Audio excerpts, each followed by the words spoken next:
সাবরুম আগরতলা জাতীয় সড়কে ফের ভয়াবহ পথ দুর্ঘটনা।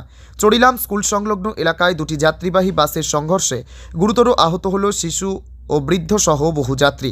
আহতদের সংখ্যা প্রায় 12 জন বলে জানা গেছে। প্রত্যক্ষদর্শীদের দাবি, একটি বাস অন্য একটি বাসকে ওভারটেক করার সময় নিয়ন্ত্রণ হারিয়ে পেছন দিক থেকে ধাক্কা মারে।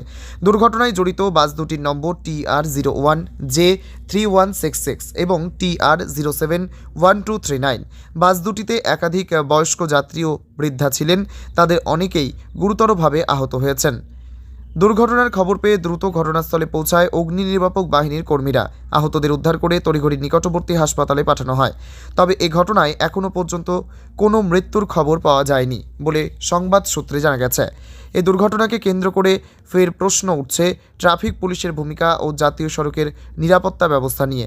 স্থানীয়দের অভিযোগ, প্রায় প্রতিদিনই আগরতলা সাবরুম সড়কের কোনো না কোনো অংশে দুর্ঘটনা ঘটছে।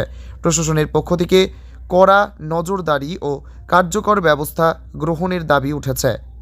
ব্যুরো রিপোর্ট, নিউজ 24 জন। কি হয়েছে? তো দুটা বাস ওভারটেক করতে গিয়ে একটা পিছনে একটা লাগাই দিয়েছে। বহুত মানুষ ইনজুরি হয়েছে এবং কি অনেক বৃদ্ধ মহিলারাও আছে। কোন জায়গা থেকে ঘটনাটা? স্কুলের সামনে। ওরা ফায়ার সার্ভিসে খবর দিয়েছিনি? হ্যাঁ, ফায়ার সার্ভিসে খবর দেওয়া হয়েছে। পুলিশে খবর দেওয়া কি করছে তারা? আইতাছে। কতজন টোটাল ইনজুরি হয়েছে আনুমানিক? ধরুন না 10-12 জন হইব। বাচ্চা কাচ্চা আছে বহুত।